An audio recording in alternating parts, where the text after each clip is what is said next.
What we're selling in terms of, easy sex there for the taking, that's sort of that overlying message, it's all done sort of in fun, but we don't think about the dark side, which is, children and the sort of, harm side of it. If it's bad for business, we don't really want to talk about it. Tonight, in our Fox 5 News special report, we are talking about the dark side of our city. The ever-present yet changing world of sex trafficking in Las Vegas. Last year, our city welcomed a record-setting 42 million tourists, but with increased tourism comes increased sex crimes. People come here expecting to find prostitutes. Hundreds of thousands of tourists come to town ready to sin in our city. They come here to party, to have sex, and to leave everything behind. Visitors are being lecherous and feeling entitled because that's what we sold them from the moment they set foot at McCarran. Those advertisements, and I don't know what, they're implying something. A huge part of our underground economy is based on commercial sex, so we're going to have children pulled into that multi-billion-dollar industry. Coy Reeves was one of those children. Mary was too. Coy and Mary don't know each other, but they grew up in seemingly parallel worlds. Dark worlds filled with violence, drugs, and sex trafficking. Coy became the trafficker. It made me a monster. Mary, the trafficked. I wanted to kill myself, or that nobody was going to help me. To understand who they are now, we need to go back to the beginning. Mary went to elementary and middle school here in Las Vegas. She got kicked out for fighting. She fought other kids at school because she couldn't fight the demons inside. I didn't know how to quite deal with it because I was so young. It was sexual abuse. Family members started molesting Mary when she was 6 years old. Mary eventually ran away from home. She was in and out of foster and group homes.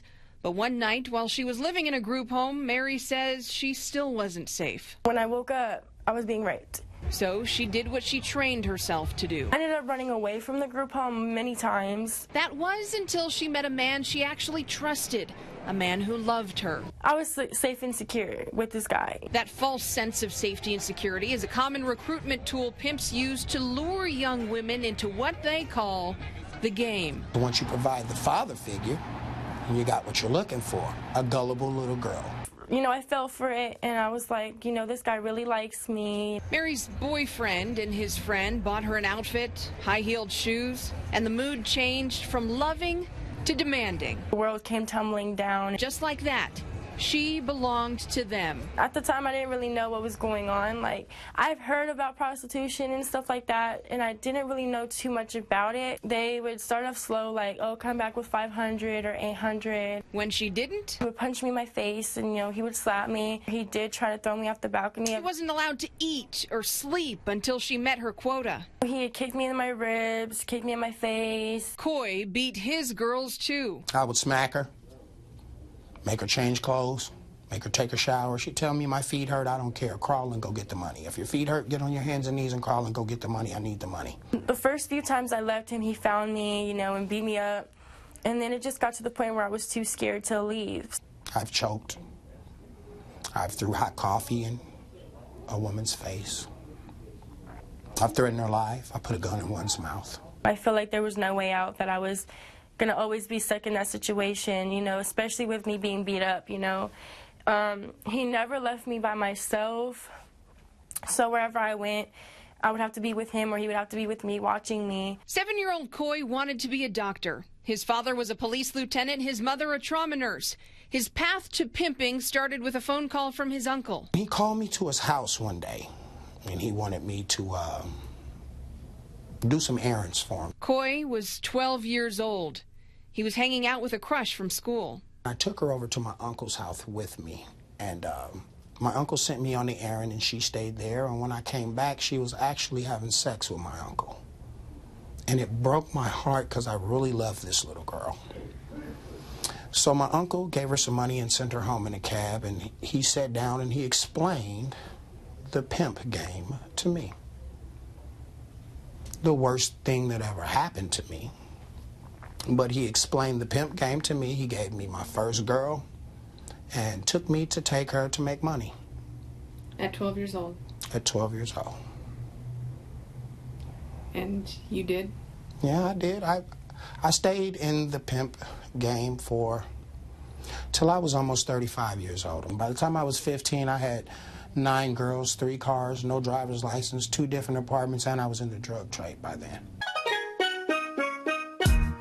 I don't know what you heard about me. The pimping side of the game is glorified in movies and music videos. Did you feel a sense of power? Yeah. I felt like a superstar. Coy lived the pimp lifestyle. Money, cash, cars, girls. Before I was 19 years old, I had $1 million in cash from just women. Coy also lived the part of pimping that doesn't make it in the music videos. I was a very violent man. Sit down. You don't want to sit down, I'll knock you down. Get up. You don't want to get up, I'll throw you out the window. That was the life I led. He has the scars to prove it. Oh, my finger's been cut off with a sword. I've been stabbed in that hand.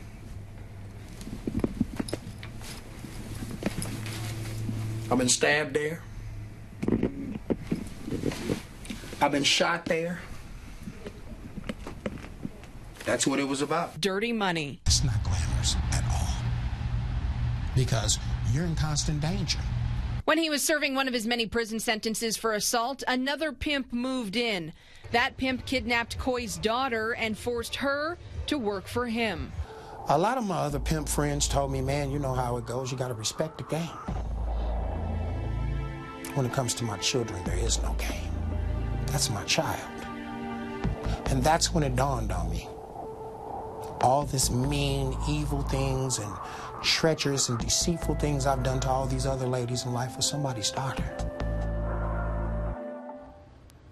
The sexually exploited daughters found on the street come from every race, religion, and socioeconomic status. Please tell me getting entangled in trafficking can happen to anyone. We'll tell you what police and the legal system is doing about sex trafficking. Part 2 of our special report is coming up tonight on Fox 5 News at 11.